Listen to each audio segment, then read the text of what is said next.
Come back and let me know your findings. I'll be waiting. And Louis, you've got permission to search through the guests' rooms. They've all been notified and they agree.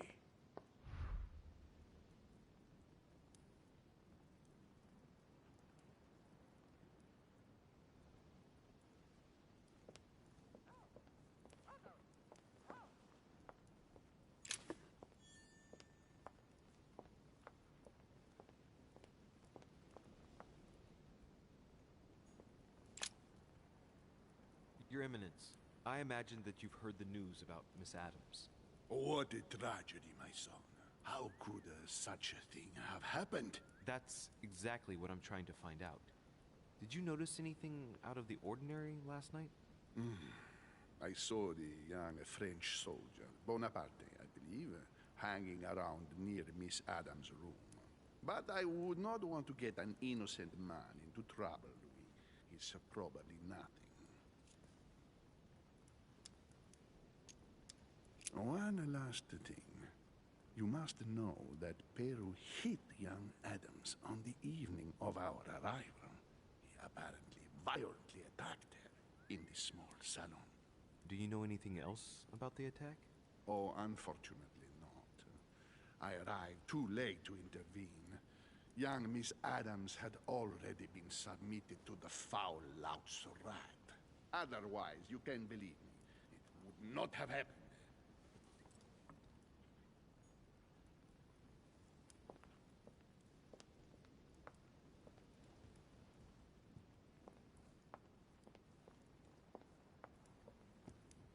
Dante's Purgatory. Why does your mind presume to flight when you're still like the imperfect grub, the worm before it's attained its final form? Charming.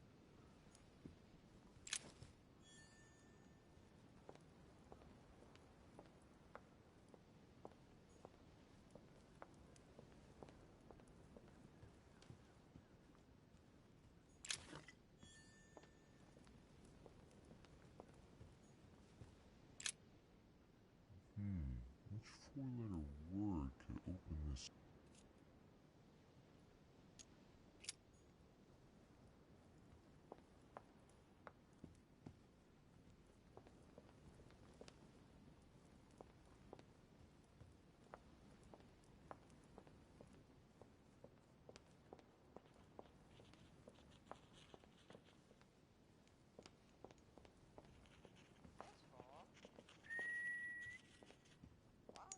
The nightmare painted by Fuseli in 1781.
Sir Johann van Volner.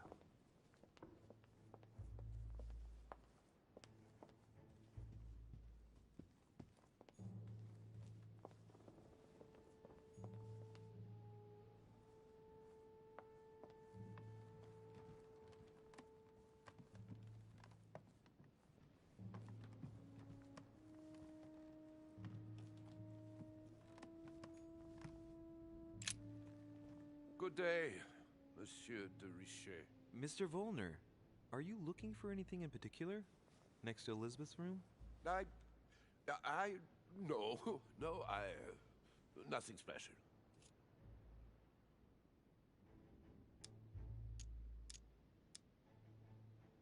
You ought to go back to your room, as Lord Mortimer asked you to. And may I know why you yourself are not in your quarters? For very sad reasons, sir, which only concern Lord Mortimer, the only person I'm accountable to. Oh, well, look at you. The new right-hand man. I see. I shall leave you now, sir. I will return to my room.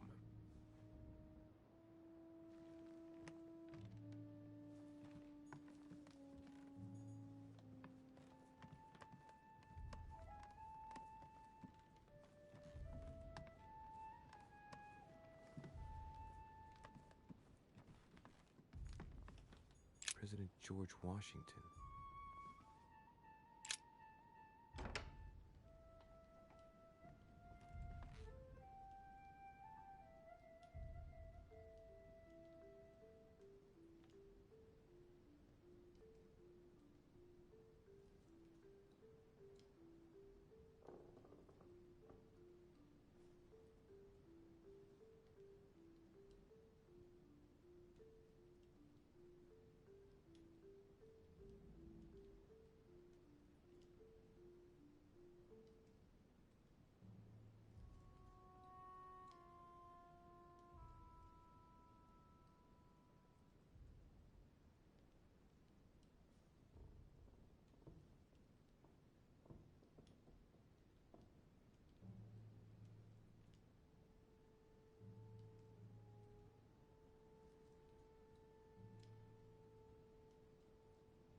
Greetings, Louis.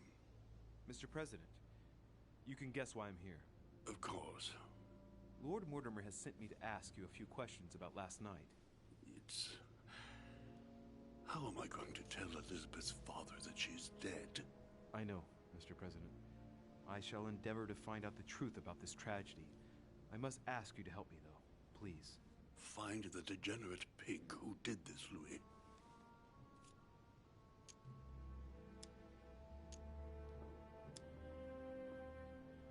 Are you all right, Mr. President? Are you feeling all right?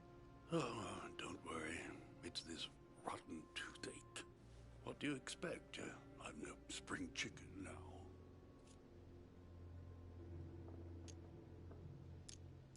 Tell me, Mr. President, had you spoken to Elizabeth since your arrival? You know her father. You thought she was dead. No, I didn't. And I believe I'll be taking my remorse with me to my grave. I wanted to, but I didn't know where to begin. You can't blame yourself. You couldn't have known that her days were numbered.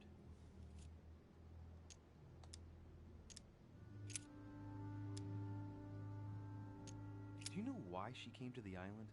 To get help, if I'm not mistaken. Isn't that right? Indeed.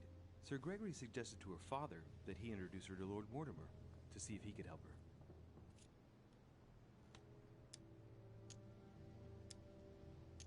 Yes, Lord Mortimer has a talent for healing, apparently. I'm not surprised Sir Gregory advised her to come. Agreed.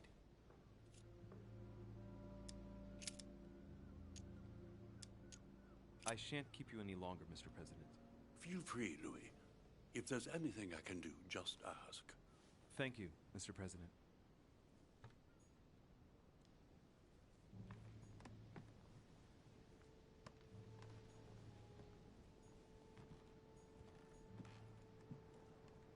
It looks like a note between Emily and Washington about trade deals. The English and the Americans are preparing a peace treaty. It would appear that Emily is in secret discussion with Washington about reopening trade between the United States and England. If such an arrangement came into being, France would suffer dearly.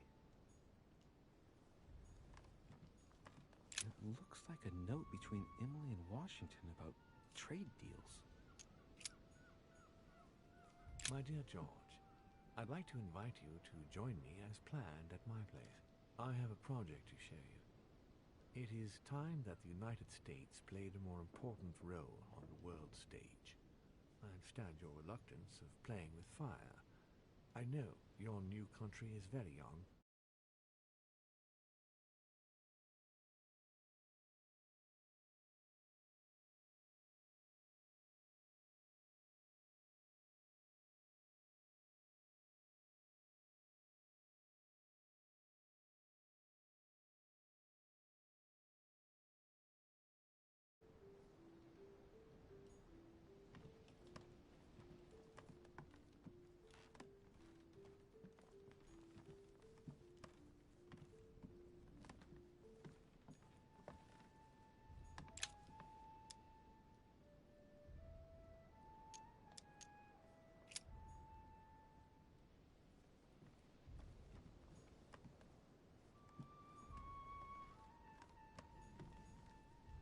Great. Honey.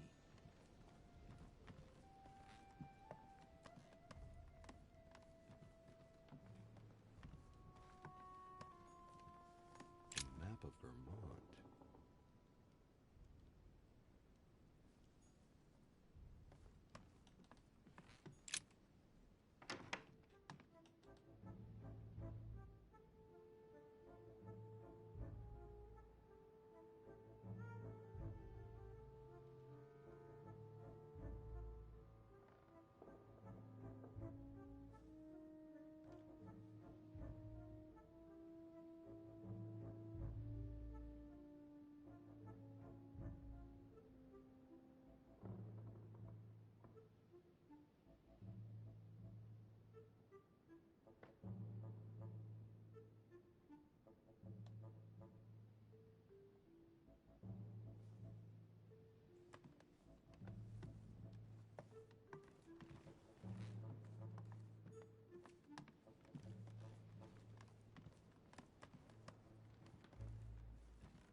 Monsieur Johann van Volne.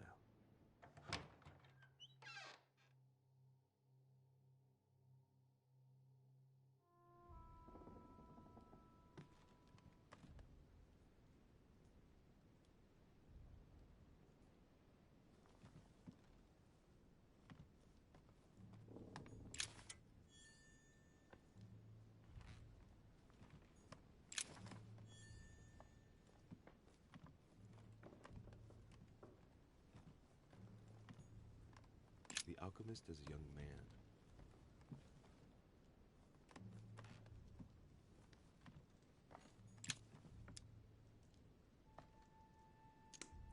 Carmelite water. They say that if you drink this, it gives you a real boost. A chest lock with a 4-letter code. Surely a word close to the owner's heart.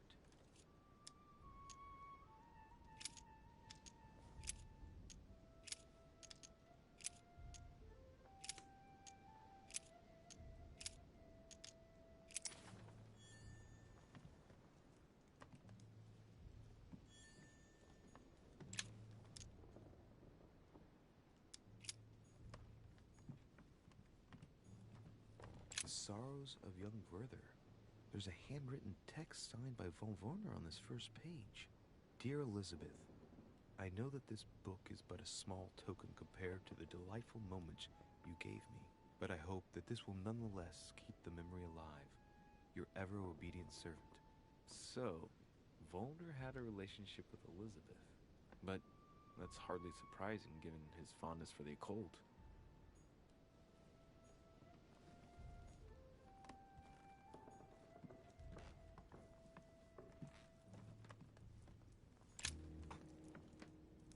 What can I do for you, de Richet? Monsieur, Lord Mortimer has appointed me to investigate the tragedy that befell us last night. Oh, yes. It's horrible. Yes. How can I help, monsieur? Where were you last night? In my room. I read a few ancient manuscripts before going to bed. But I didn't stay up long. I was tired. Thank you kindly.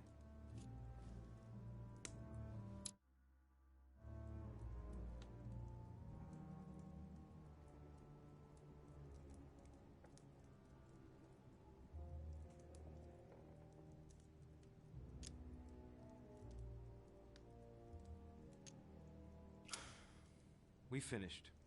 I'll have a look around and then take my leave. Do whatever you have to do.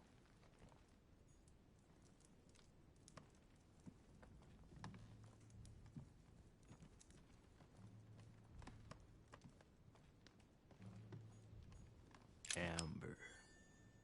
The alchemist is an old man.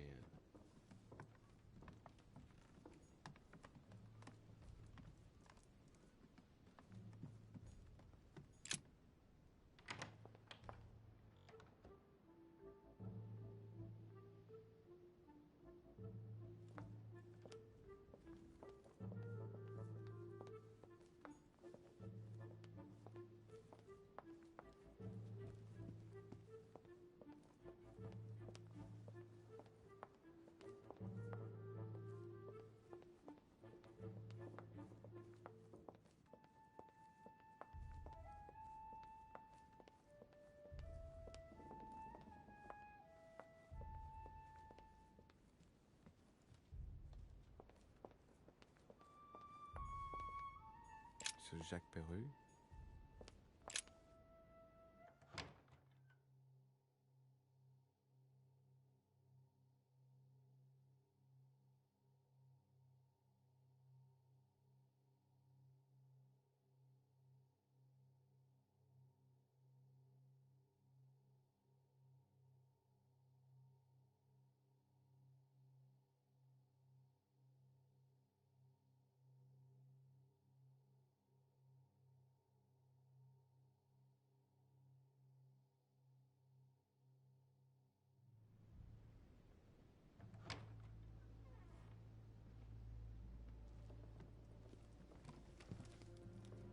What do you want from me, de Richet? Greetings. It's fallen to me Cut that... the crap!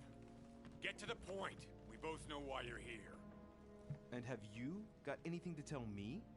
What does it matter? It's too late anyway. Do what you have to do and get out.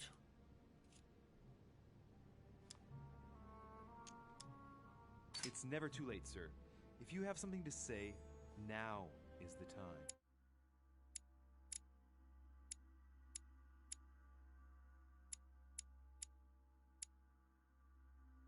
You don't understand. Everything's already written. It's over. Why is he behaving like the perfect culprit? What is it that's already written? I'm not sure I follow you. No, you don't.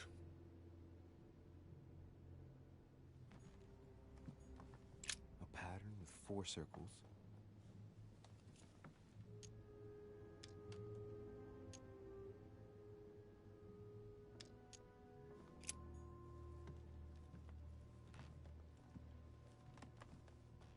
The Massacre of the Innocents by Rubens. A bit gloomy. Guess my room is not that bad.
Records of the police.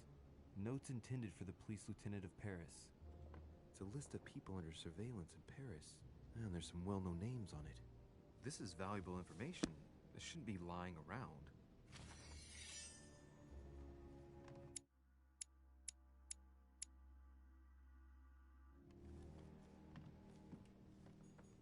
Another painting on the massacre of the innocents?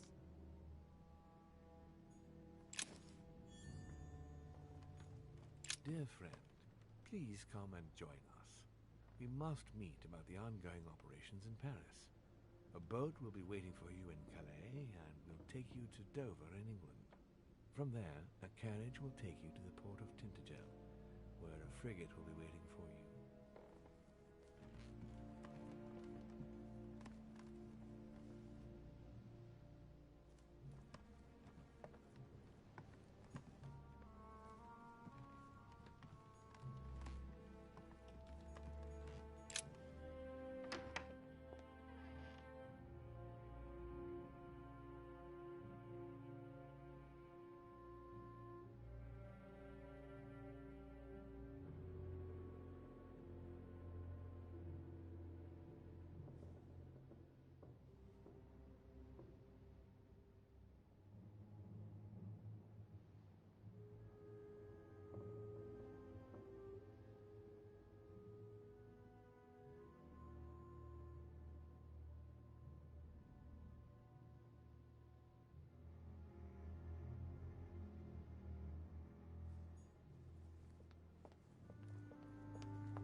Monsieur Napoleon Bonaparte.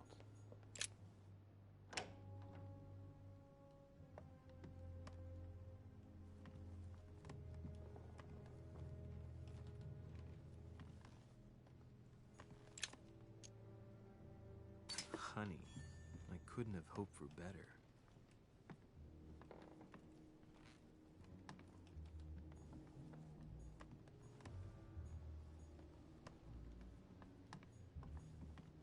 My dear Napoleon, as previously...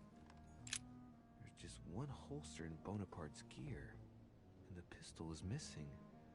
On the other hand, his cleaning equipment is in mint condition. That's typical of the soldier in him.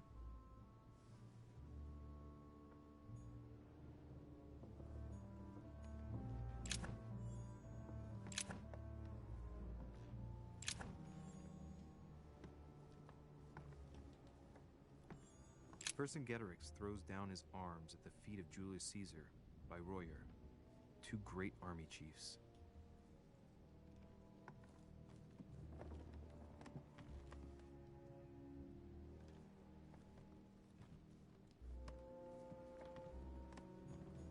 French actor Talma is Nero in Britannicus, the last emperor of the Caesar dynasty.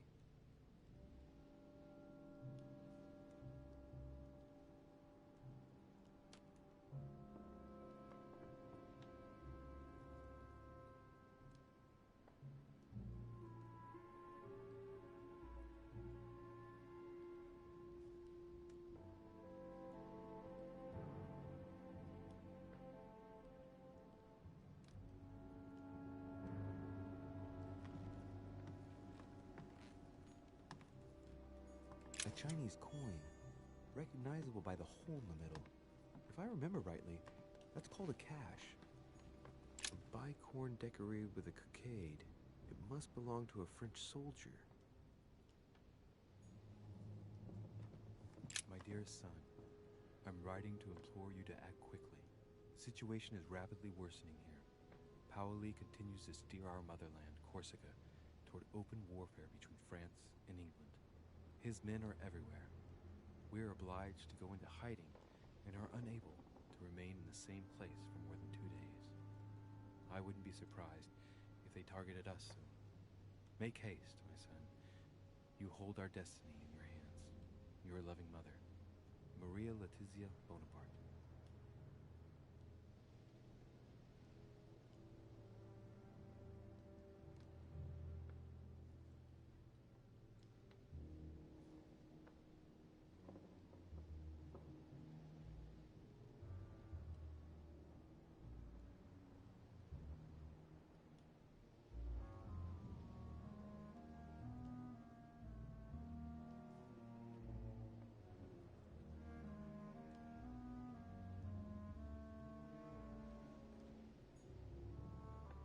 beautiful weapon.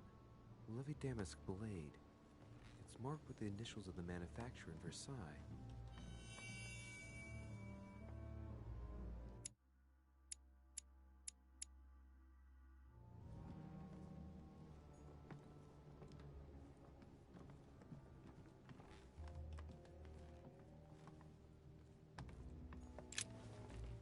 Monsieur de Richet, please be quick. We are both very busy. Someone saw you not far from the victim's room. Can you tell me what you were doing exactly, please? I can tell you that someone is an idiot. I wanted to warn her to be careful. You see, on the night of my arrival, I saw someone leaving her room in haste, and I wanted to speak to her, to warn her. Unfortunately, the young lady slipped through my fingers each time. Now I know why. She had every reason to be worried. What an idiot I was not to insist. I could have helped her. I've been studying him for a while now, and I don't think he was lying. Yet, I'm surprised how easy it was for me to read him. It must surely be his military side. I wish they all could be like that. My investigation would be finished already. Well, have we finished, monsieur? Exactly. Thanks again for all your answers. Good day.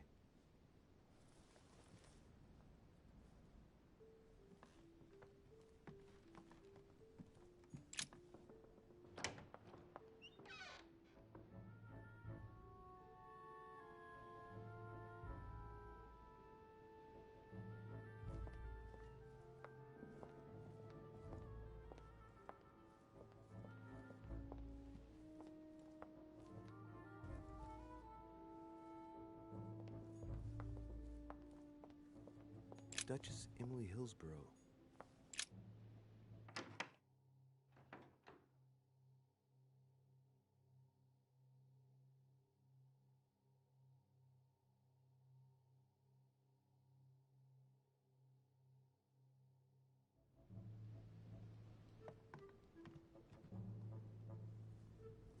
King George III in coronation robes. Nice touch for the room of an English duchess.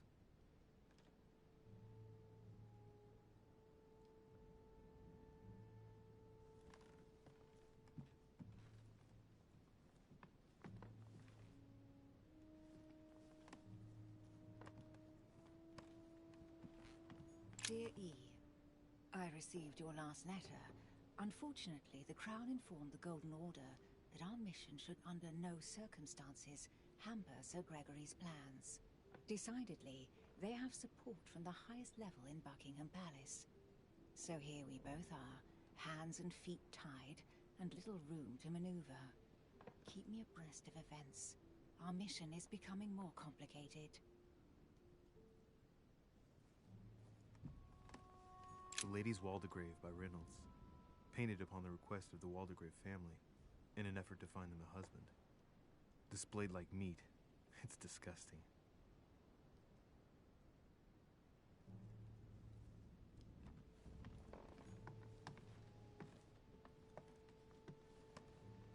A letter from William Pitt the Younger, addressed to Emily.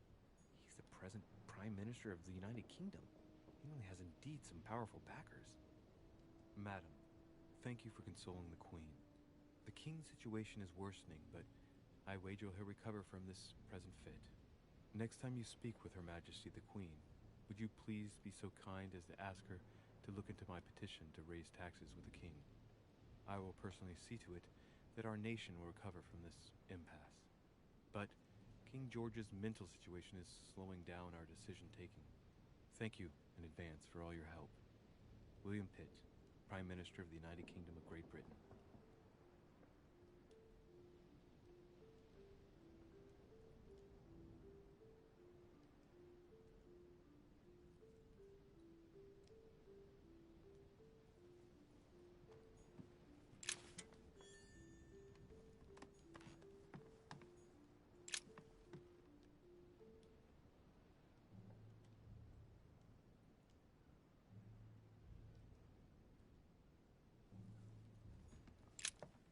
2 coils circle the lock.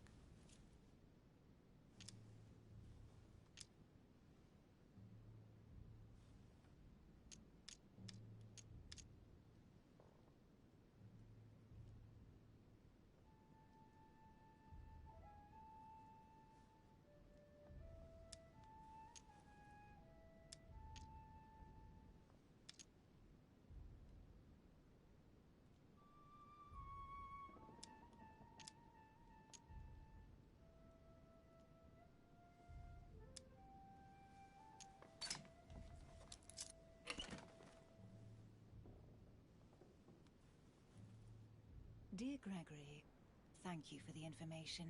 I've managed to find out about the names you gave me. George Washington is a man you can trust. In spite of his obvious talent for politics, he has remained upright and honest. On the other hand, as you may well know, he is already doing business with Lord Mortimer. It will be more difficult to approach him. Napoleon Bonaparte was unknown to me until today. He's a passionate young French soldier for whom Mortimer predicts a promising future. Take heed. All right. I've retrieved everything. A letter from William Pitt the Elder addressed to Emily. He was the English Prime Minister. This letter dates from 15 years ago now. Madam, I shall never thank you enough for all your care and attention. I shall be indebted to you until my last breath. If you have any request of me, you only need ask.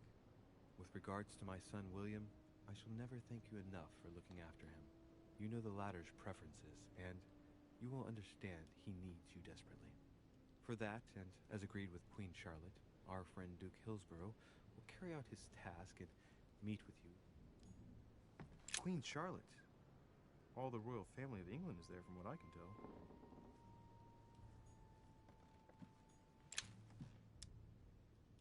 A devil's thorn, to be used to uncover the best disguised traits.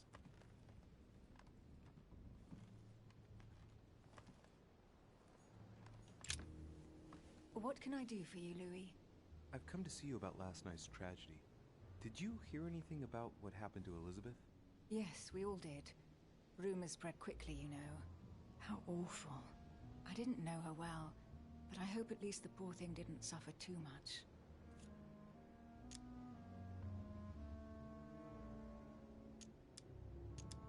Death came quickly. You can be assured of that.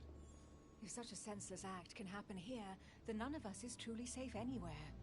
Lord Mortimer must be mortified that one of his guests could have committed such an act, don't you think? He is indeed very upset about it. It's only natural after such a violent murder.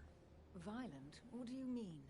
Elizabeth was stabbed 9 times. Oh my God, Louis. How awful.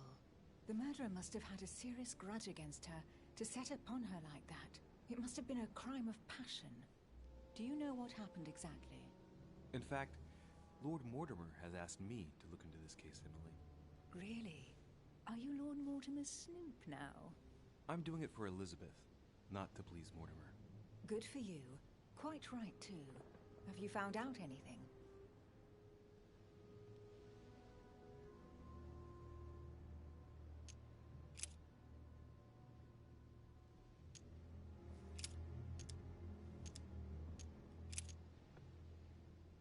Tell me, Emily, what's the nature of your relationship with Washington?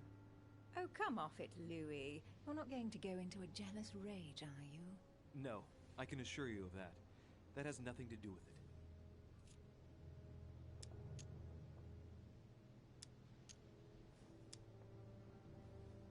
It doesn't really matter. Look, Louis, the President and myself are working on a number of commercial contracts. Nothing overly exciting. You're lying, Emily. These agreements come into being. They'll break Franco-American alliances for the greatest benefit of England. In order to know.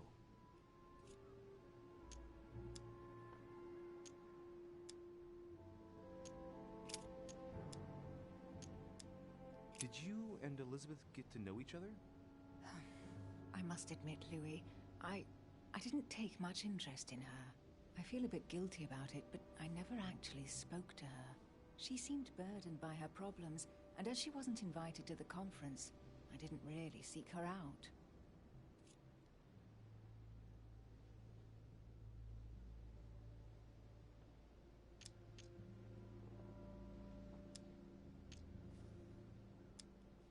I'm now interviewing all the guests to establish the alibis for each person. Just so that I can cross you off the list of suspects, can you tell me what you were doing on the night of the murder? Am I given to understand that I'm on the list of suspects? Don't take it the wrong way, but I must consider every possibility. Well, if you absolutely wanted to be sure of my activities that evening, you only had to join me, you know. I know, Emily. Especially since I couldn't prevent the murder, even though I spent part of the evening with Elizabeth. You're sure it's not too hard to bear for you? The fact is, I don't have a choice. But I will find the murderer. I owe Elizabeth that, at least.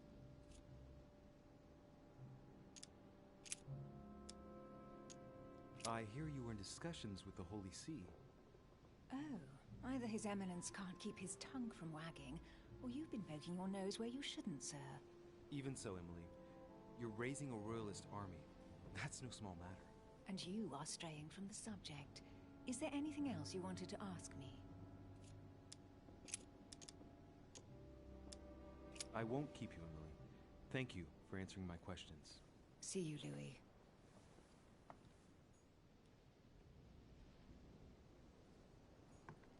William Pitt, the Elder, Earl of Chatham. Emily works with his son. Golden elixir. Consumed without excess.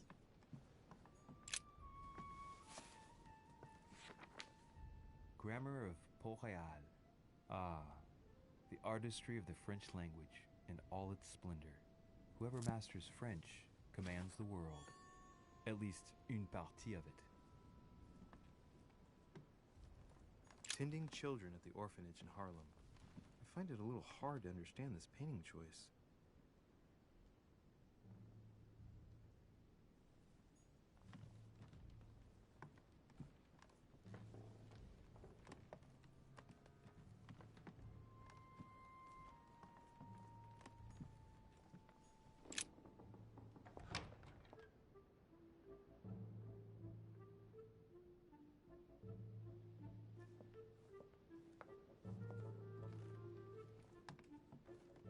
Duke Manuel Godoy.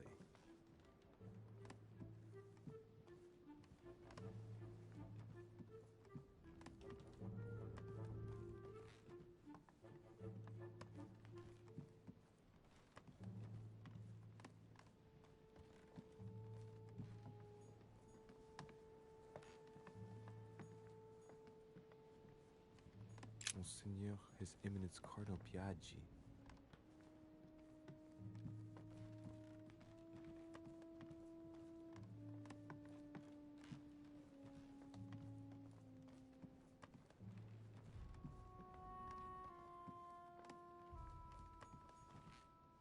President George Washington.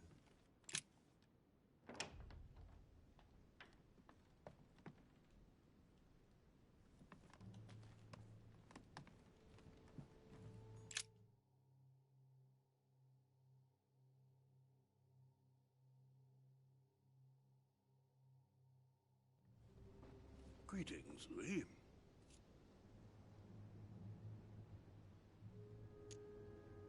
I'm talking to all the guests to find out who has an alibi and, well, who doesn't, Mr. President. Can you tell me what you were doing last night so that I can strike your name off the list?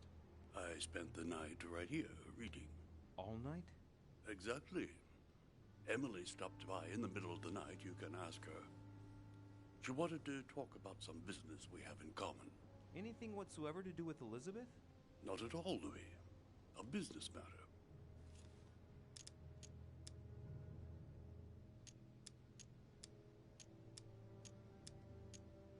I shan't keep you any longer, Mr. President. Feel free, Louis. If there's anything I can do, just ask. Thank you, Mr. President.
dear Elizabeth, I'm writing to inform you of some unfortunate news. We won't be able to meet as planned on the first Sunday of May.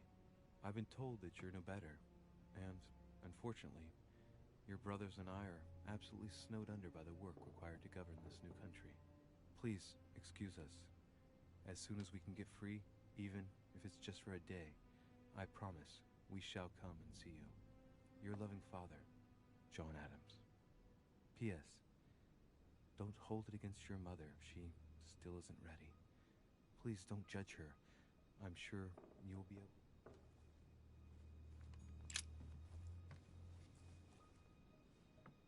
The clock stopped at 3:54. If it was smashed during the murder, then I've just established the time of the crime.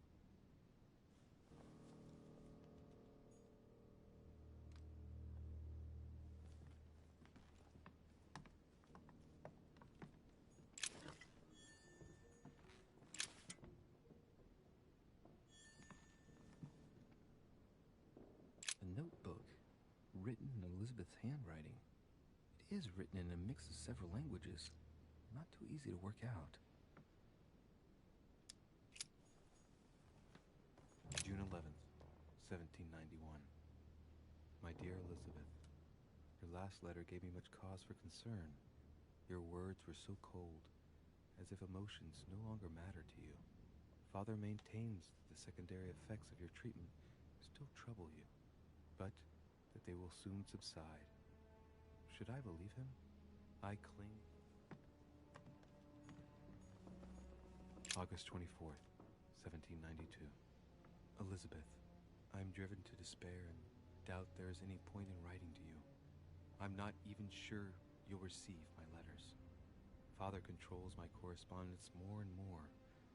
I am certain he filters our exchanges. Thankfully, one of the chambermaids is able to help me get my letters to you, but they still remain unanswered. I often think about you and pray every day to be able to hold you tight. We have so much time to make up. I beg you, answer me, please. Your loving sister, Abigail. P.S. That horrible woman came again yesterday. She spent a long time speaking with Father. I didn't understand everything because they spoke in French, but I'm sure they were talking about you.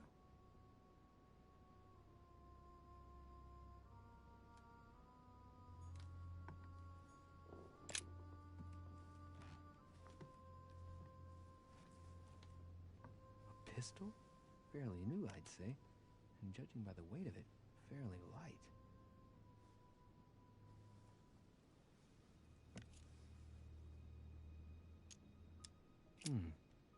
There's a few dried traces of blood on the grip. Difficult to know for sure how they got there.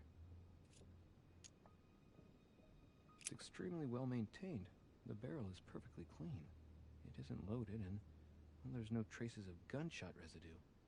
I'd conclude that it hasn't been used recently. A tribute engraved on the barrel.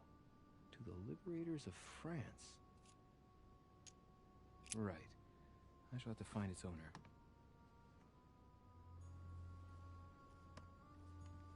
Piece of fabric. High quality at that. I'd say it's silk. Going by the texture and the gray hue, it must come from a dress, that kind that women of quality wear.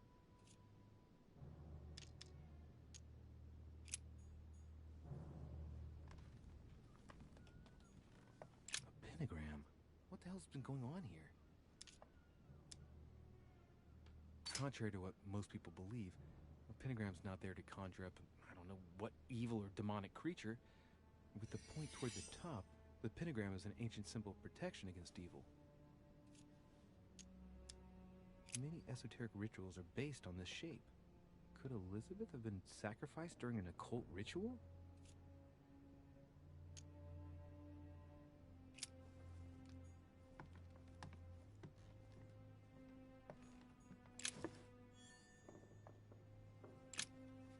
Vials of laudanum. The label shows that this laudanum comes straight from America. I wonder if Washington's involved.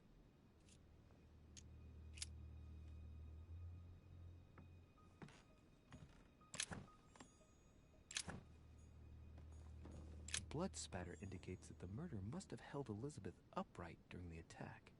Even if Elizabeth wasn't very big, I doubt she wouldn't have put up a struggle. It takes tremendous strength to overpower someone like that.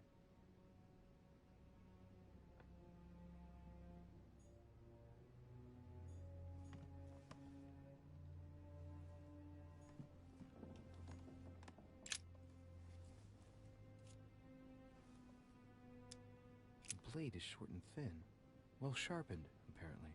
It's covered in blood. Still fresh. The lower part of the handle is unsullied by blood. The murderer gripped the weapon so tight that there's no blood where he held it. The handprint indicates a small and slender hand.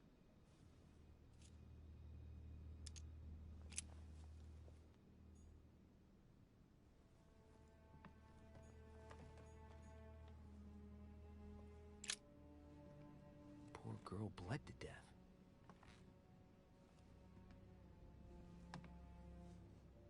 Whoever left that footprint has boats for feet. That's at least a size 15. Where's a size like that here? Peru? Washington, maybe.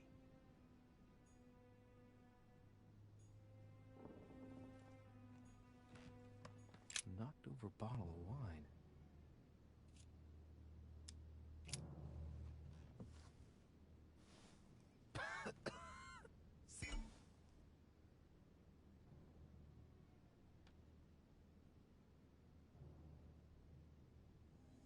Thing Elizabeth served me last night. Still just as disgusting. I don't know what's happened to this wine, but it's undrinkable.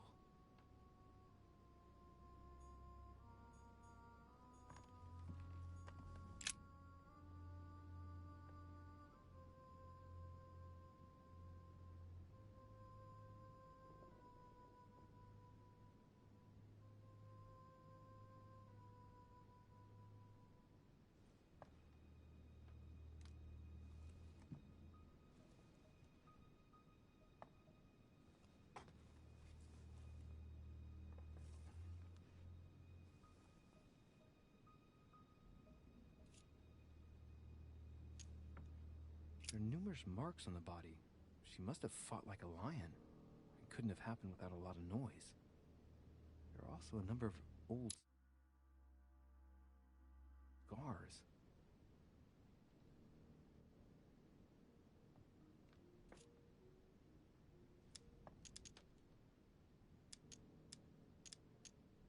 The scars are superficial and were made several years ago. She wasn't trying to take her own life. People who scar themselves in this way generally do so to relieve some kind of psychological suffering. By trying to master the pain, they establish their self-control.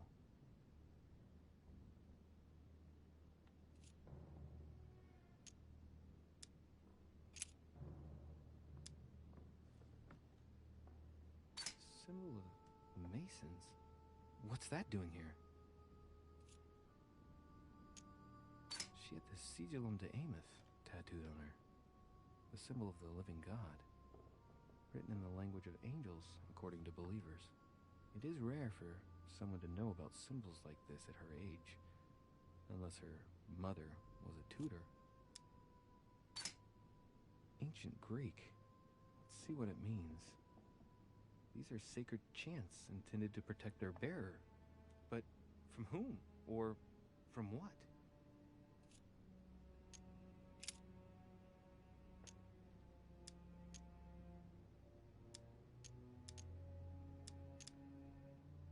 Scarring. Ugh.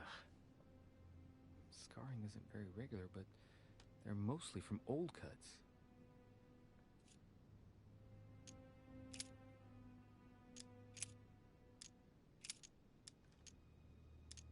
No wounds, but blood on the right hand. Nothing on the left except that tattooed symbol.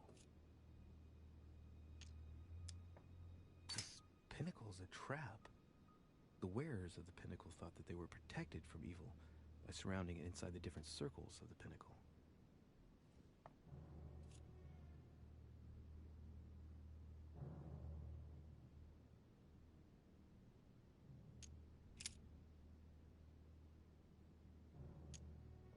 count, no fewer than 9 wounds on the thorax, with a lot of blood. On first sight, I'd say that's what caused her death.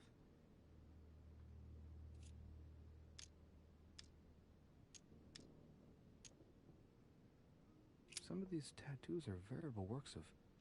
What's that? The skin between her breasts is different. Bloody hell! This tattoo was drawn on a page of leather and stitched onto her skin. Probably during childhood. If the scars are anything to go by.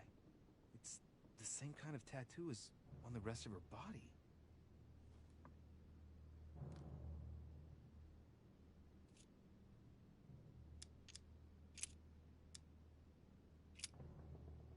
I see no sign of bruising on the skull.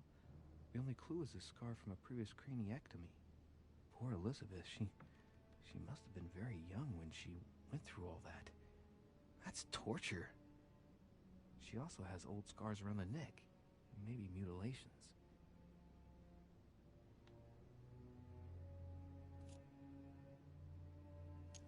She bled from the nose.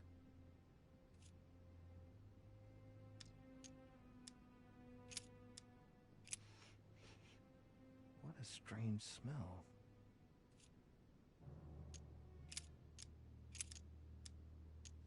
Blood, but no trace of blows on the legs.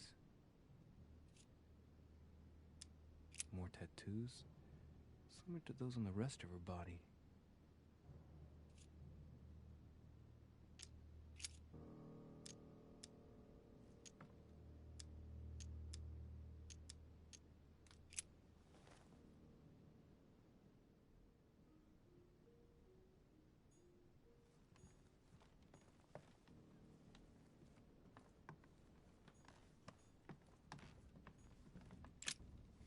Vials of laudanum.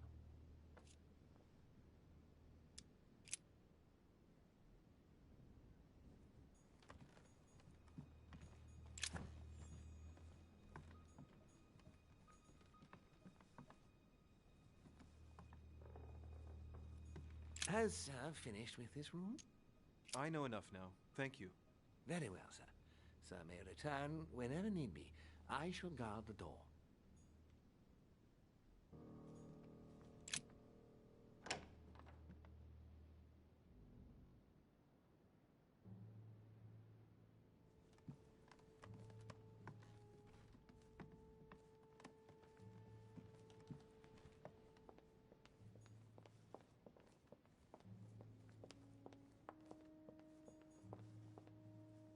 Monsieur Johann van Volner.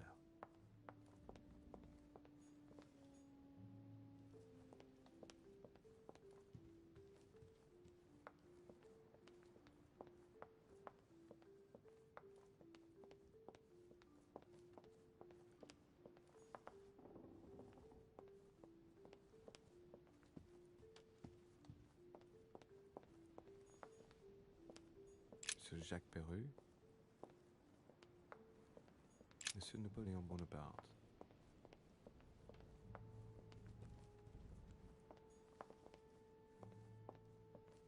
Duchess Emily Hillsborough. Duchess Emily Hillsborough. Duke Manuel Godoy.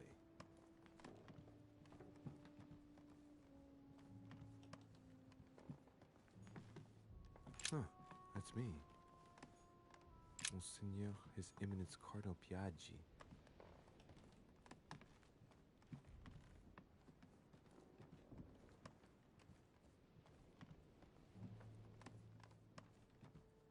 President George Washington.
I've come to speak about the findings of the investigation, my lord. I'm listening, Louis.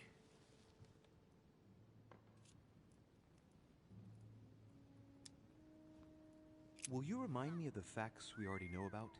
Elizabeth Adams was killed last night, but Piaggi was with Holm and I until late at night. As for Bonaparte and Washington, they left us after midnight, both tired.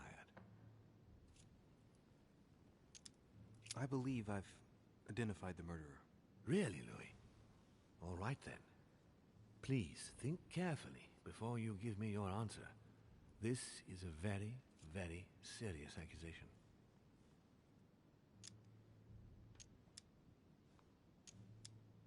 I'm going to need a bit more time to review my findings about the crime. I do understand. All the more so as it's crucial not to make any mistakes when it comes to naming the culprit.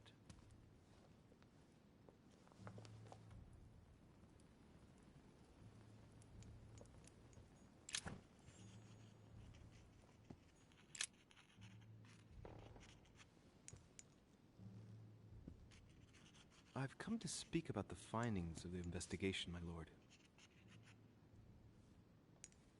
I'm listening, Louis. I believe I've identified the murderer. Really, Louis? All right then. Please think carefully before you give me your answer. This is a very, very serious accusation.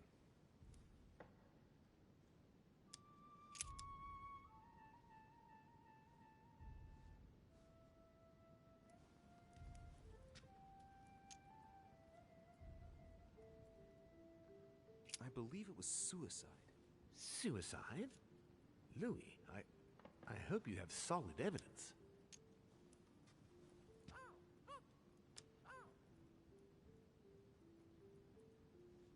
She was covered in scars from previous acts of scarification. That proves that she was prone to harming herself. Her suicide was the culmination of this. What you say makes sense, but it's a little weak. Haven't you anything else?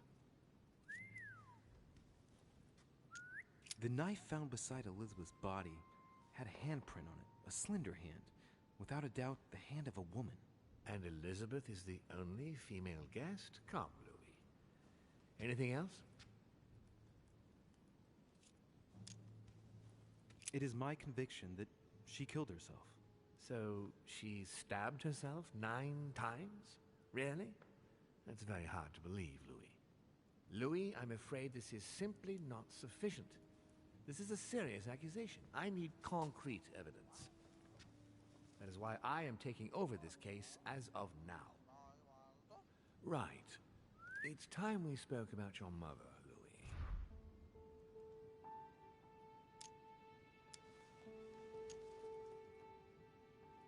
When I first came here, I wasn't that worried. In the past, my mother has taken a few liberties during her missions, including disappearing for several days on end. That doesn't make me feel any better, Louis. What was the official reason why my mother came to your island? I knew about your mother's activities, and yours, in the Golden Order. I thought we had everything to gain by working together. You mean the canon deal with Monsieur Bonaparte? Among others, yes. How did you hear about that? Monsieur Bonaparte came to speak to me about it yesterday, during lunch. I see. So impetuous. He was supposed to let me speak to you about it first. Our friend Napoleon desperately needed financial backing to properly equip his army.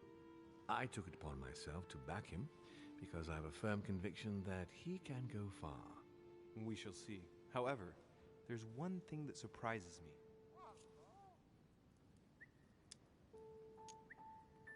Isn't Bonaparte a bit young to deserve so much attention? Well, you come straight to the point. I like that.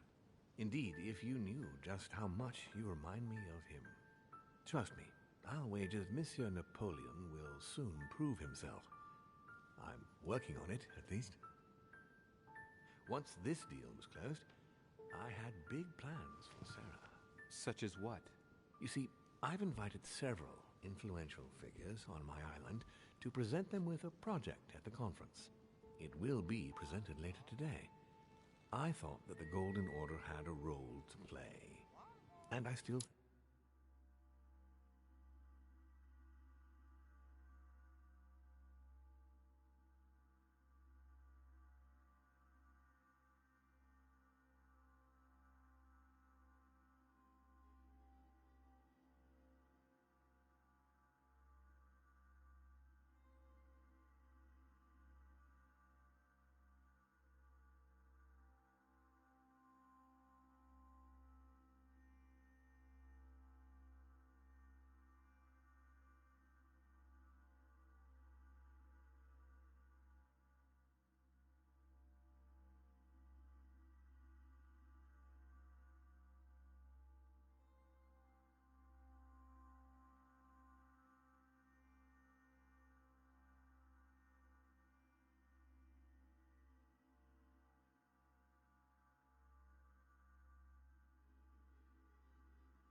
So, I was hoping Sarah would be able to join us. I see. Indeed, if by chance your mother decided not to return to us before the conference, would you do me the great honor of attending? If only to follow the deliberations while waiting for her to duly take her seat. Why not? We shall see. Ah, thank you so much. In this way, you'll be able to keep your mother informed of what is said. There's something else I'd like to briefly go over. Earlier, you asked me the official reason for your mother's presence here. Is there an off-the-record reason why your mother came here?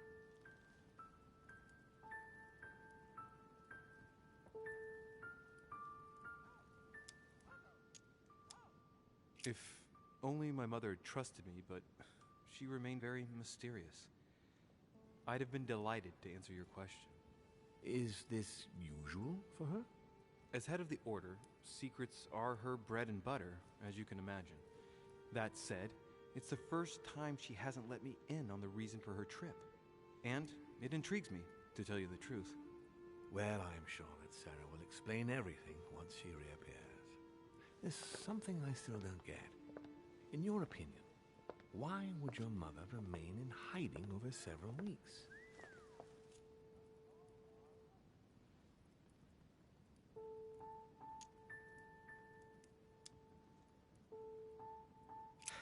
Her not coming back to the manor after so long makes me wonder if she is wary of someone.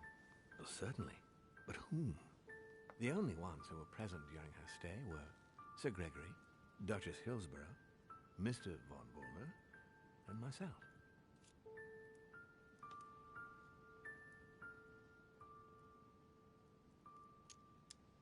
You forget Elizabeth Adams, my lord. That's true. But Gregory and I arranged it so that they wouldn't run into each other. I thought it had worked. Do you think that your mother felt she was in danger because of Elizabeth? It's possible. The only thing I can tell you is that Sarah had indeed changed. At the beginning of her stay here, we enjoyed spending time together, solving the world's problems.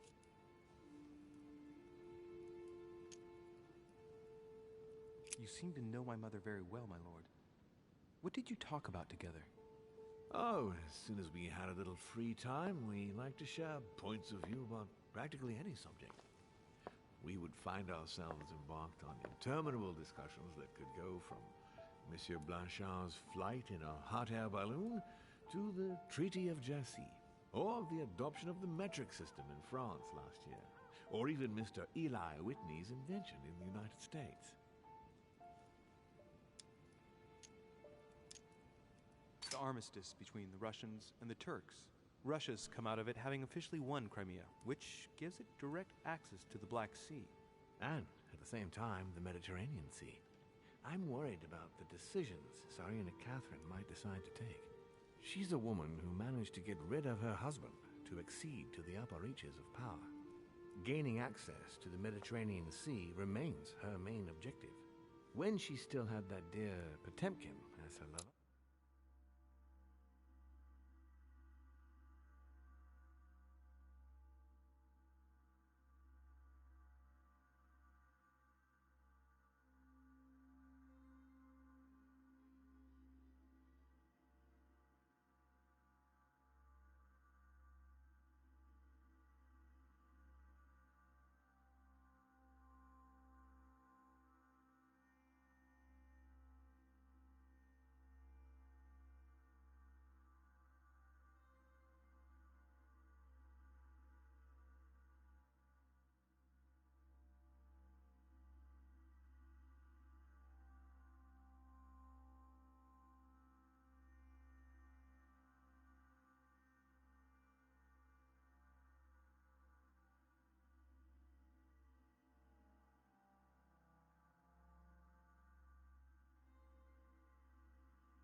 I could always find out about her intentions, but those days are over.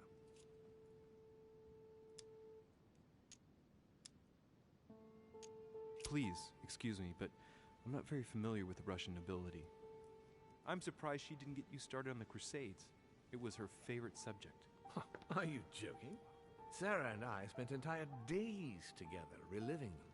It so happens that the Crusades are also my subject of predilection, especially the third.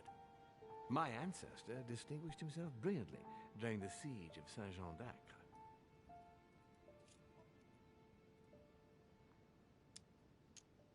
Mother lulled my childhood with tales of the Crusades. How Richard the Lionheart and Philip Augustus had to battle it out to achieve their ends. And how Guy de Lusignan, having broken his word, launched the siege of Saint-Jean d'Acre.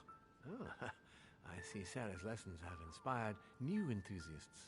Good on you, because not everyone can claim they know as much at your age. Your mother is a very well-read woman. You're quite lucky to have her as a model, Louis. Yes, I know, but I'm still very worried. I must admit, there are worse things to worry about now.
you mean? Since she disappeared, your mother has been seen once. Her behavior on the evening of your arrival greatly surprised Gregory and myself. She resurfaced to attack Emma, Emily Hillsborough's twin sister. And she shot her with a pistol. Then, before Gregory could intervene, she ran off and disappeared again. I beg your pardon? Hang on. That means my vision on the wharf, it was actually happening inside the manor. Mother shot Emily's sister? The very person she came looking for? Why would she do that? Excuse me, but between that and the childhood of Lady Adams, it's all a bit much for me to cope with. I need to piece it all together again to see things more clearly. You said that you spent a lot of time talking together at the beginning. What happened for that to change? I'm afraid I haven't much to tell you. The more the days went by, the more she withdrew into herself. She never gave me an explanation, until the day came when she purely and simply disappeared. Where did she go when she wanted to be alone? She would shut herself away in a room we use as a box room upstairs. Would you allow me to go there? Naturally, Louis, of course. I'll send you a servant to open it. Thank you. That's all I can tell you about the disappearance of your mother, Louis. I would like to have been more helpful. I shall stay on her trail and follow up any leads. Thank you. We will meet later on to welcome our last guest. In the meantime, I shall get someone to open the box room upstairs for you. Thank you. The room is just opposite Mortimer's study.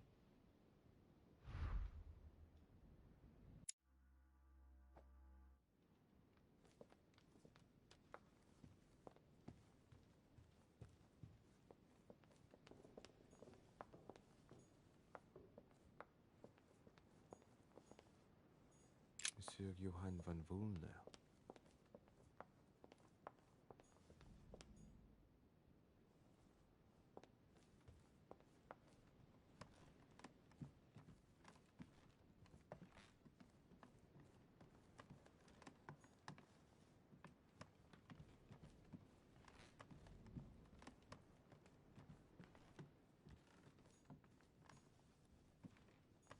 President George Washington.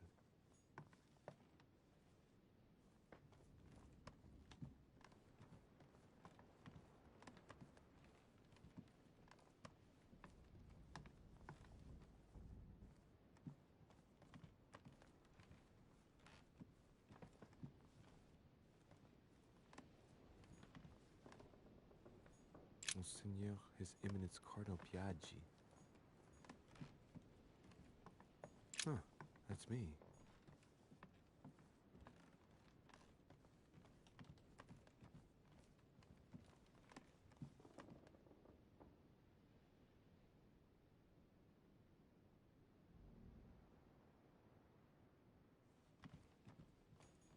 Duke Manuel Godoy.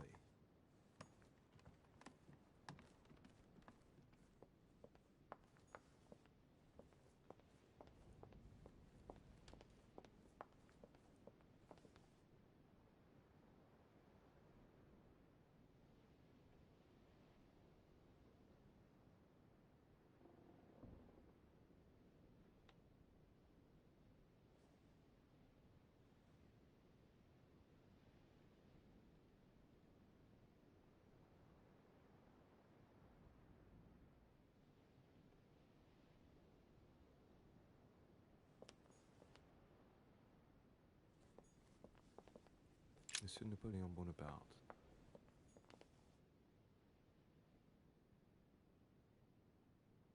Monsieur Jacques Perru.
There are burnt papers in the chimney.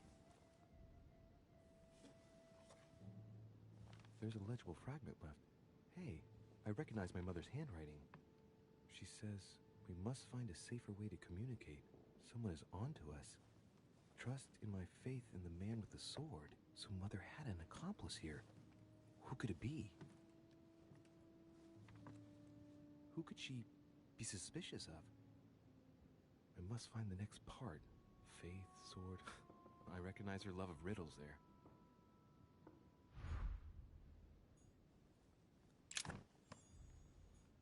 There are burnt papers in the chimney. There's a legible fragment left. Hey, I recognize my mother's handwriting. She says, we must find a safer way to communicate. Someone is onto us. Trust in my faith in the man with the sword. So Mother had an accomplice here. Who could it be? Who could she be suspicious of? I must find the next part. Faith, sword. I recognize her love of riddles there.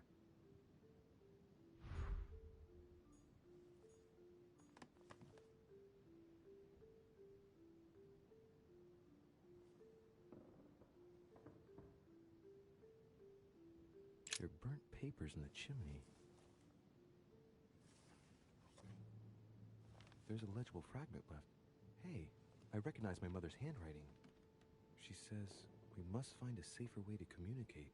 Someone is onto us. Trust in my faith in the man with the sword. So Mother had an accomplice here. Who could it be? Who could she be suspicious of? I must find the next part. Faith, sword. I recognize her love of riddles there.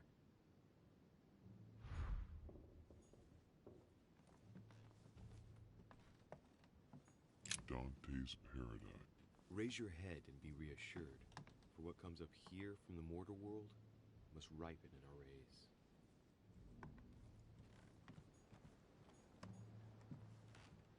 What is this disc?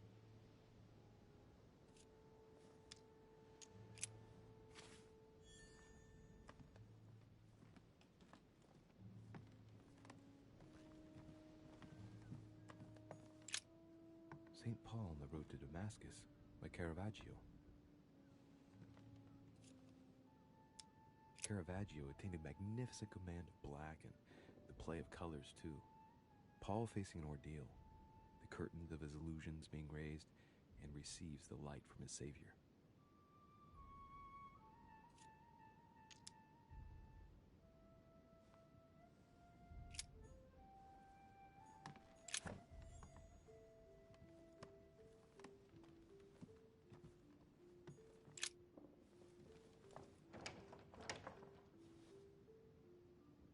The door appears to be locked on the other side.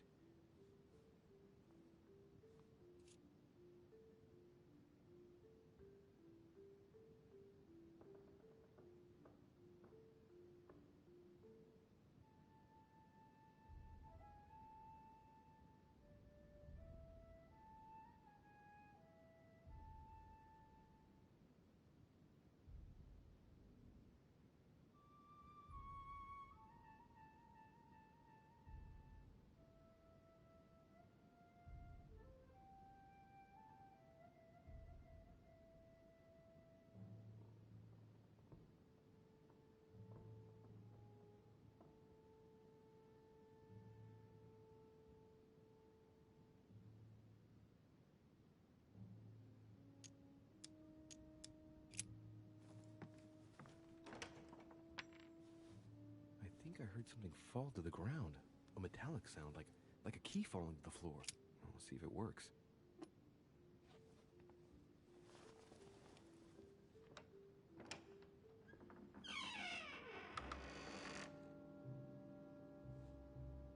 It's open.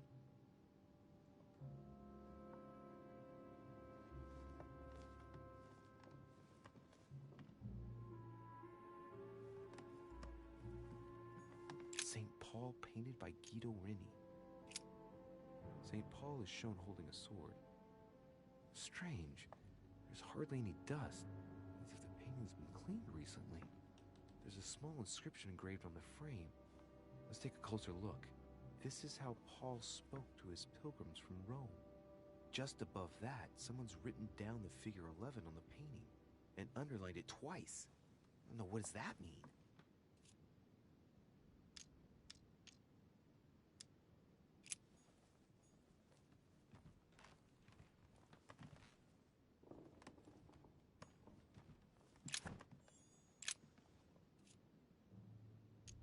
Painting of Saint Mark from the collection of the Apostles by Guido Reni.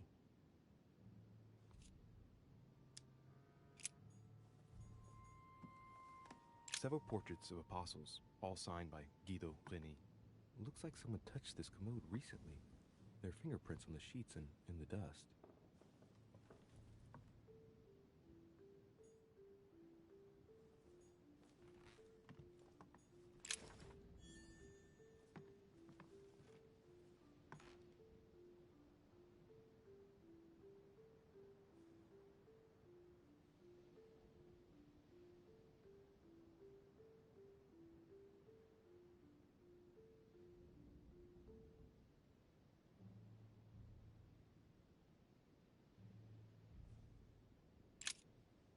St. John, painted by Guido Reni.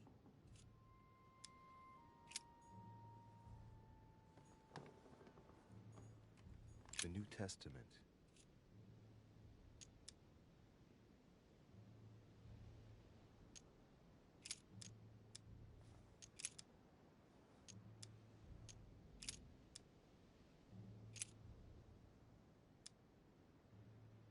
And it came to pass in those days that Jesus came from Nazareth of Galilee and was baptized by John in Jordan.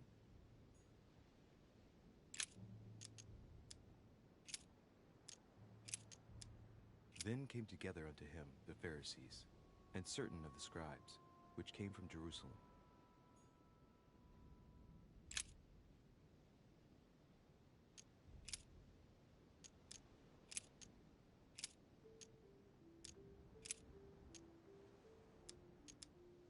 And behold, there cometh one of the rulers of the synagogue, Jairus by name. And when he saw him, he fell at his feet.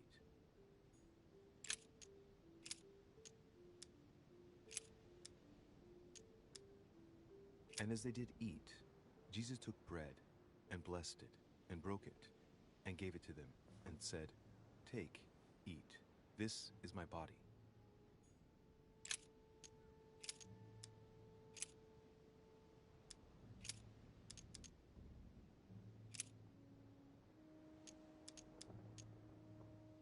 He that believeth on him is not condemned, but he that believeth not is condemned already, because he hath not believed in the name of the only begotten Son of God.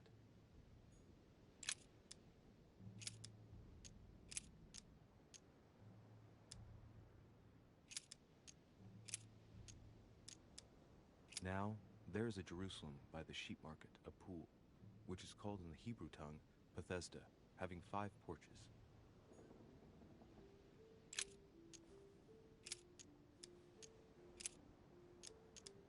I and my Father are one.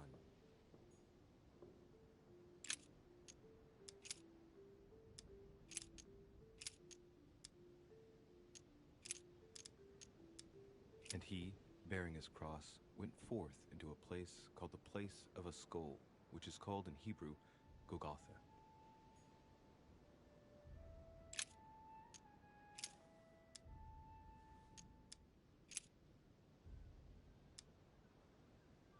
And this taxing was first made when Cyrenius was governor of Syria.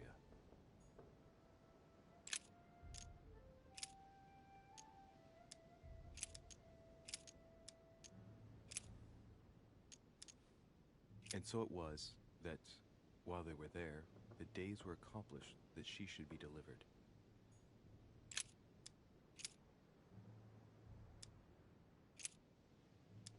And it came to pass the day after, that he went into a city called Nain, and many of his disciples went with him, and much people.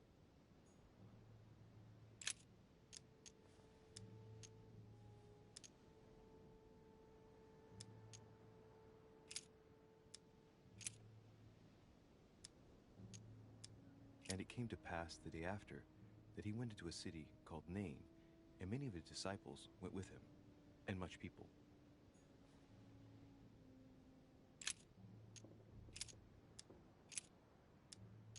And so many came and couldn't find the body of the Lord Jesus.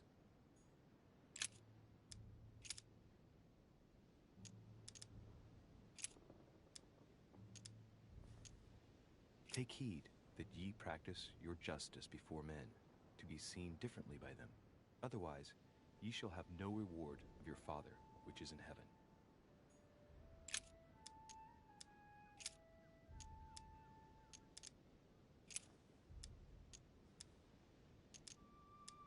But Jesus turned him about, and when he saw her, he said, Daughter, be of good comfort. Thy faith hath made thee whole. And the woman was made whole from that hour.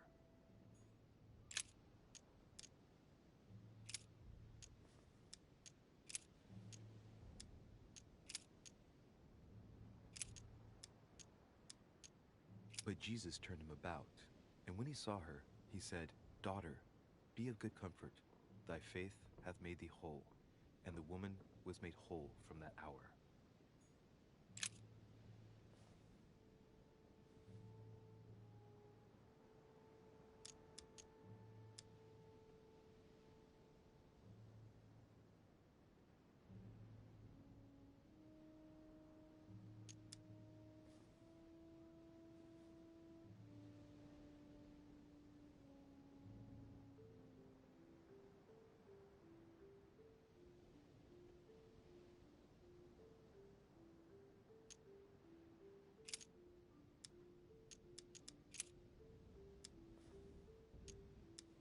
And suddenly there came a sound from heaven like a rushing mighty wind, and it filled all the house where they were sitting.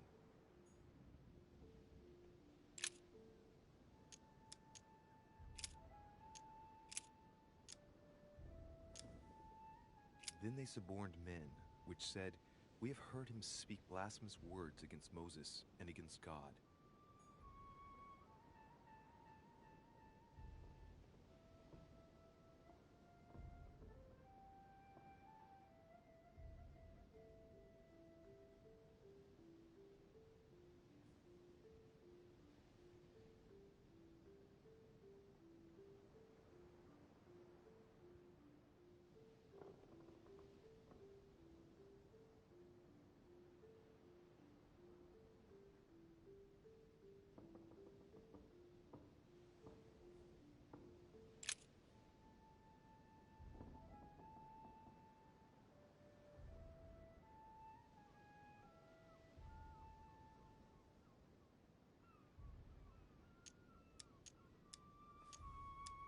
I guess I'll just come back later.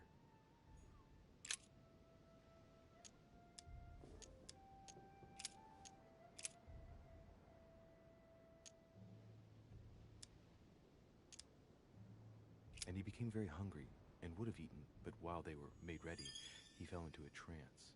Hey, there's a note here. A message from Mother in reply to E. We must leave urgently, but first I absolutely must go beyond the nightmare. Watch out for Volner. He figured out I was avoiding him. Allay suspicion. See you tomorrow evening. Stand ready. For now, let's cease all communication until we meet. Take care of yourself. I suppose this must be the last message. What happened afterward? If it's what I suspect, I fear the worst. What did Mother mean by, I absolutely must go beyond the nightmare? I must go beyond the nightmare. What does she mean by that?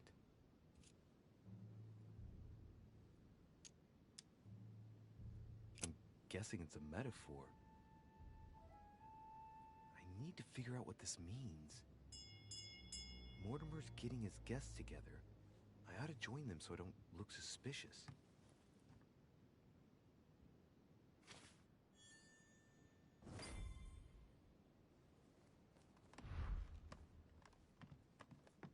Dante's Paradise.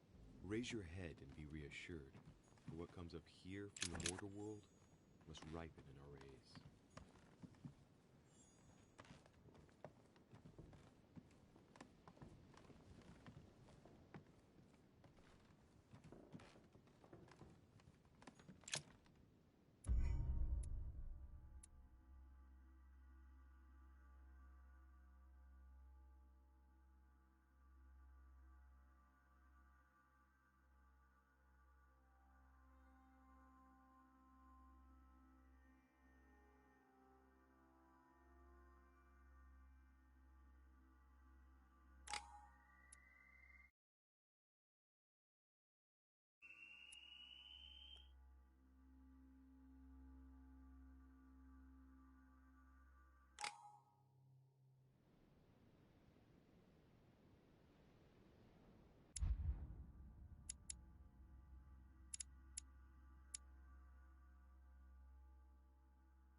and joined everyone in the small salon.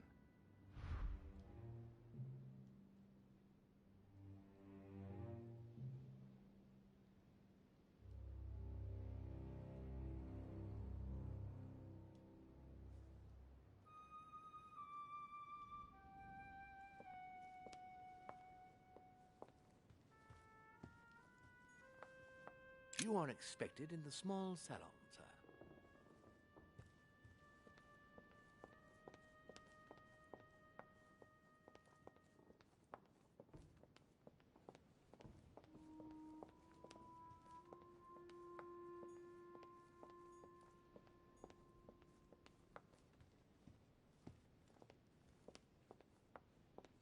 Monsieur Jacques Perru?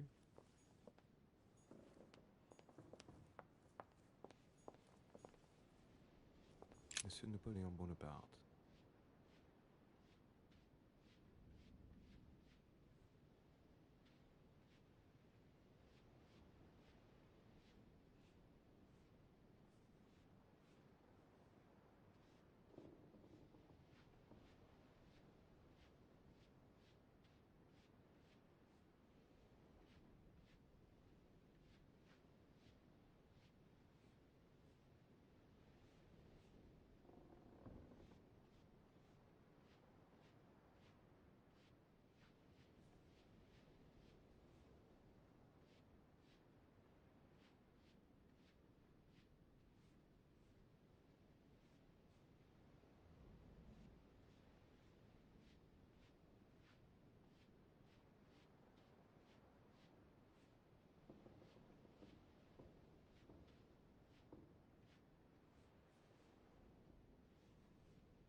Monsieur Napoléon Bonaparte.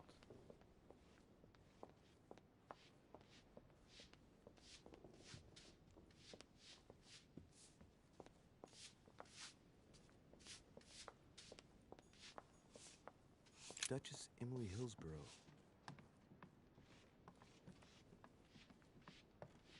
Duke Manuel Godoy.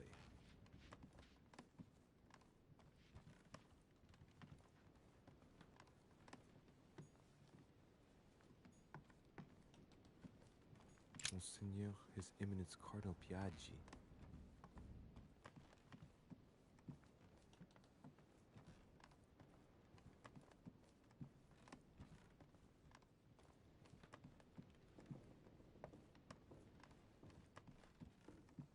President George Washington.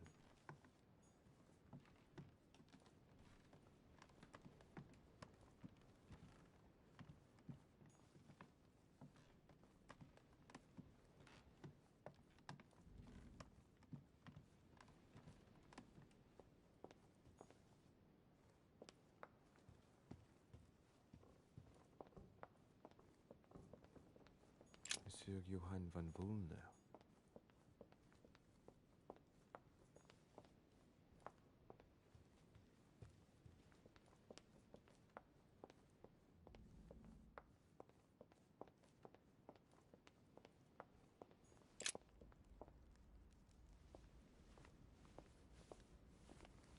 Emily, I must speak to you. What's the matter, Louis? I have news about your sister. What have you found out? Look, I've started piecing together the events leading up to my mother's disappearance and your sister's. Did my mother know about your secret?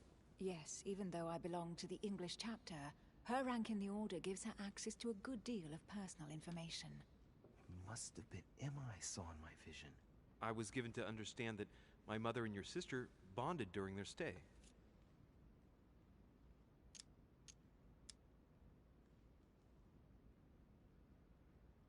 They kept up a secret correspondence, which makes me think they were suspicious of someone. And did you find out who it was? No, but von Volner is mentioned. They were planning to make a quick getaway, and we're looking to hide something beforehand. Have you got these messages?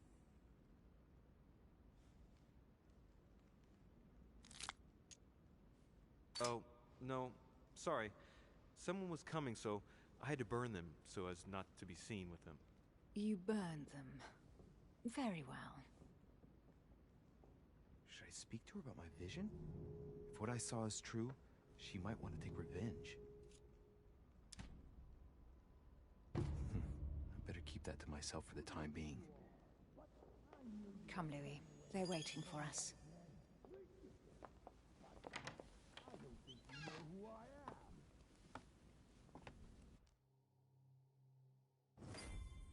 You will pay dearly, Peru. I'm sure you were involved somewhere along the line. That's right. Pretend you don't know.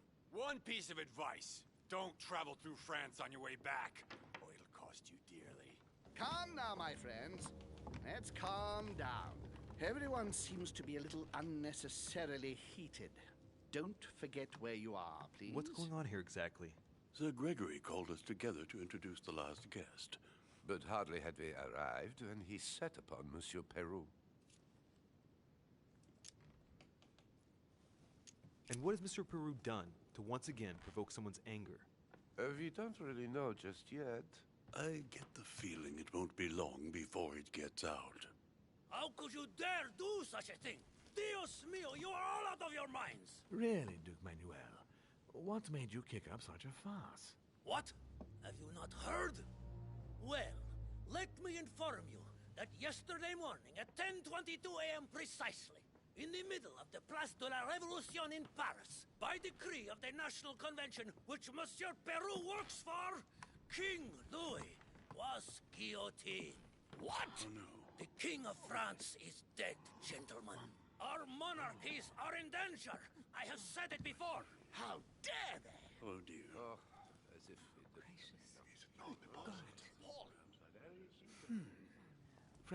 Friends, let us calm down. Don't pretend to be surprised. He got a fair trial. Ridiculous! Bastard! He was sentenced to death by 361 votes to 360. You beheaded a king for one vote! Is that your democracy? What an obnoxious act. Until this, anything was possible. This political coup will have grave consequences. France is lost. Gentlemen, please.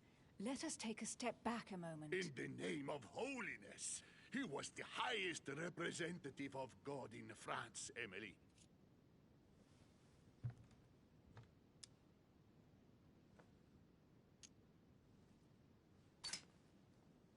If I remember rightly, what Mother told me one night, King Louis was secretly also part of the Order. I wonder what impact his death will have on us. Sad news, sir.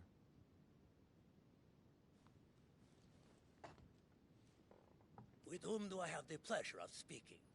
Louis Maras de Richet. Are you related to Sarah de Richet? Sarah is his mother, Duke. Gentlemen, this news affects us all, but I must ask you to remain calm. It's not the first time history has taken us by surprise. Let's ensure that our respective countries are allowed to respond appropriately to this news. Oh, rest assured. The response will not fall short, my friend. Good for you. Well, Your Grace, here I was preparing to introduce you as is proper, and you've beaten me to it. I'm delighted that we are all together at last. Our meeting will therefore be able to kick off shortly. I have just a few more little preparations to take care of before you all find out the reason for your presence here. In the meantime, I shall leave you to get to know one another. When you hear the bell, please proceed to the conclave room on my left, behind that door. I'll see you later.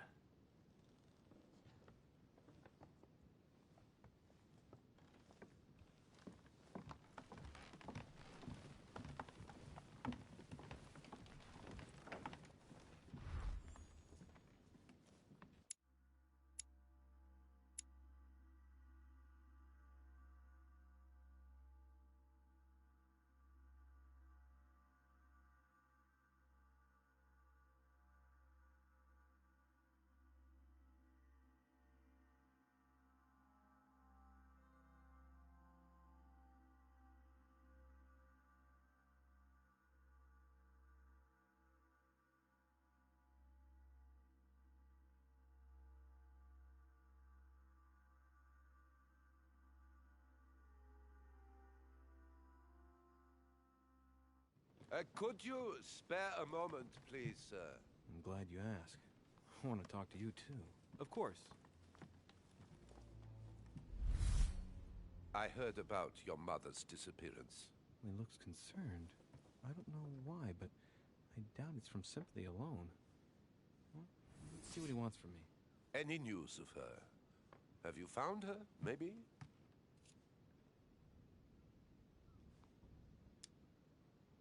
Why? Is there something you particularly wanted from her? No, not specially. My questions made him feel uneasy, but he's keeping his emotions under control. Your mother and I used to often speak together. I have rarely met someone so learned. To tell you the truth, I was about to make a deal with her. Did she tell you about our arrangement?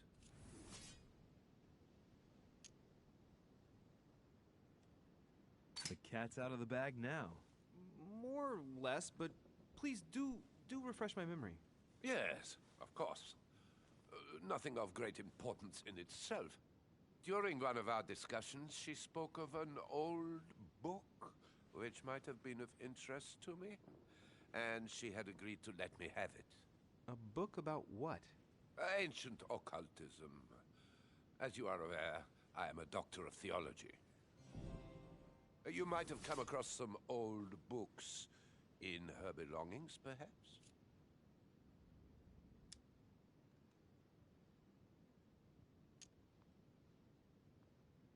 The least one can say is that he doesn't beat around the bush.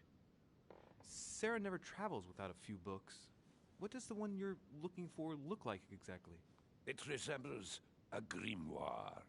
It's divided into 7 parts, each one individually locked. It was made in such a way that if someone tried to tamper with it, the sheets would be permanently tarnished. It's a unique copy. There's only one. The mere mention of it makes his face light up. Well, I'll take a closer look, but I can't promise you anything. You seem very upset. Is it so important to you, this book? Well, it's the search of a lifetime. What can I say? Every time I move closer to it, it seems to slip away at the last minute. I was very surprised to learn that your mother had it in her possession. I thought it was with a certain von Borchet in Paris. Do you know him?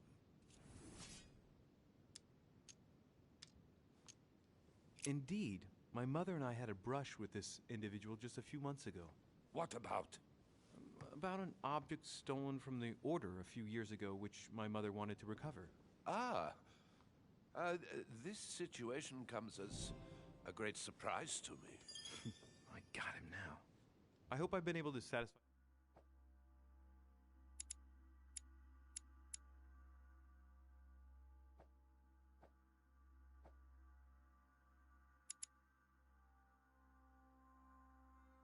your curiosity, Mr. von Volner, and that you succeed in finding what you're looking for. Oh, and so do I. And now, what if you told me who you really are working for, instead of keeping up this pretense? I beg your pardon? We both know what you're looking for, von Volner. You're the one who von Burchert was planning to sell it to.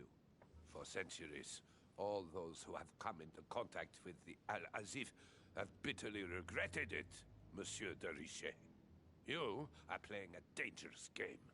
Please know that I am working for someone who does not appreciate anyone poking around in his business.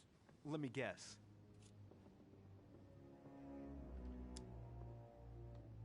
Lord Mortimer. Oh, you are way off the mark. There's nothing more for us to say. Goodbye.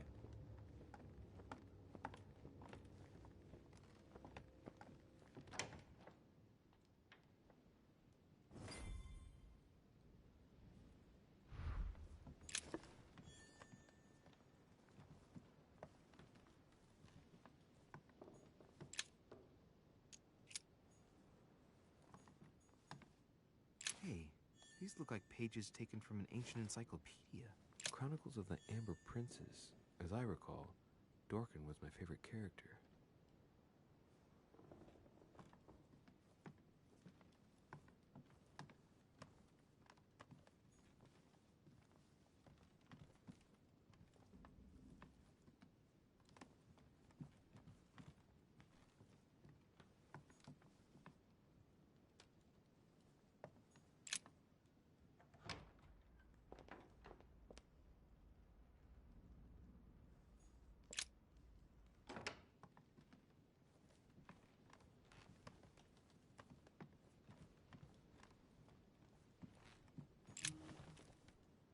Monsieur Bonaparte, may I speak with you a moment? May we?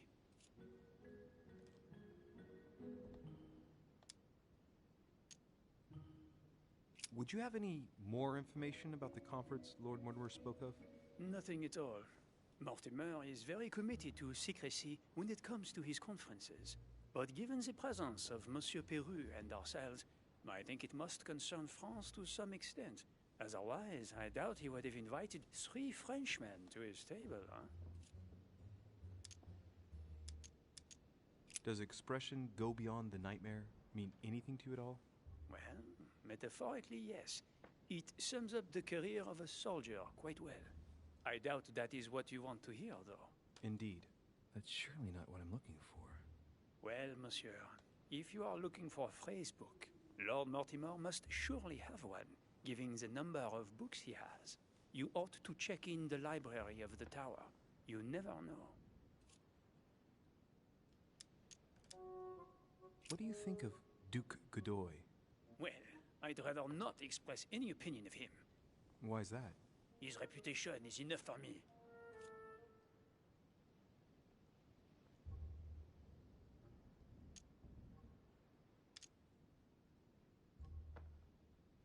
You'll be able to check if the hearsay is true over these next few days. I sincerely doubt that. The context does not allow me to give him my trust. I understand your point of view.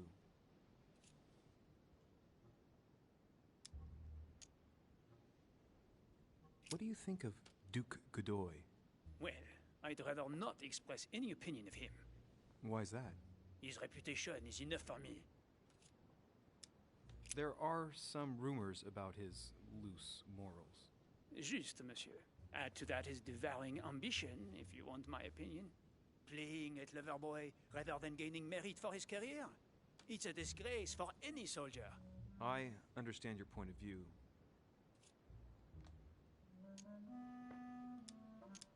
Would you have any more information about the conference Lord Mortimer spoke of? Nothing at all. Mortimer is very committed to secrecy when it comes to his conferences. But given the presence of Monsieur Peru and ourselves, I think it must concern France to some extent. Otherwise, I doubt he would have invited 3 Frenchmen to his table, huh? Well, I'll be leaving you now. Shall we meet up again later? Wait, monsieur. Any news of your mother? Unfortunately not, no. I hope to speak with her about my deal before I leave. Let me know if you find her. À plus tard, monsieur.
Mr. President, what do you think about your counterpart, Duke Manuel?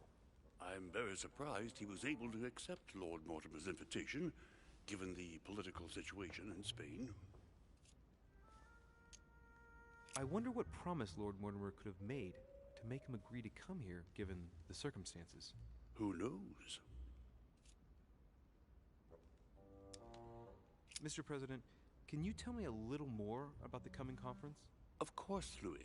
That's why we're here. Lord Mortimer, or Sir Gregory, regularly organize meetings like this to put forward major projects. What do you mean by major projects? I'd prefer to let Lord Mortimer explain that to you, Louis. Let's say he brings together influential people in order to consider possible actions to undertake to guarantee the future of nations. Do you know the theme of the conference? Not in the slightest. None of the guests know the theme before arriving, but you'll see. Everything will turn out fine. Don't worry. Go beyond the nightmare. Does this line remind you of anything in particular? You've caught me unaware here, Louis.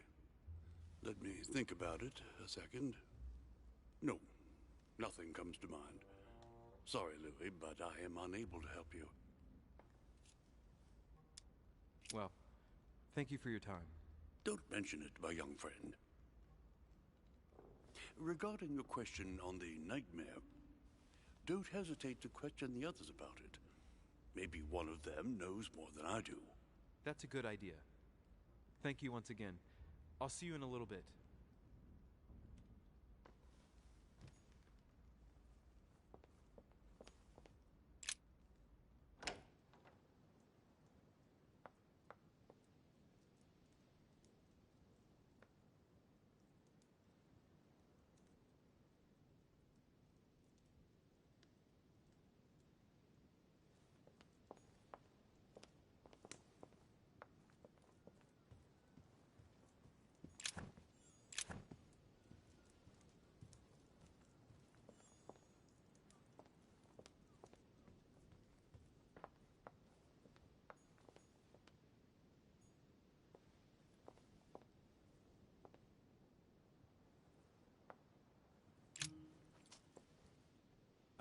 Louis, just the man. Good Lord. How did the king come to be executed? I would think that the order would have intervened.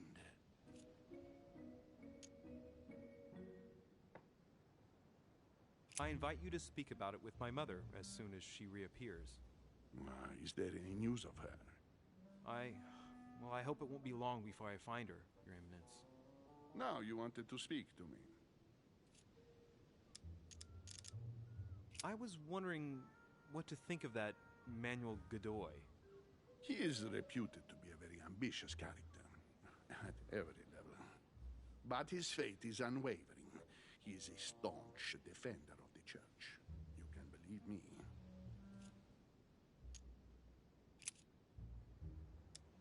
If I say the nightmare to you, does it make you think of anything? Your question is strange, my son. Difficult to say. Could you at least tell me a little more about the context? Well, I mean, if it were a place or an object found on this island, what would you think of first?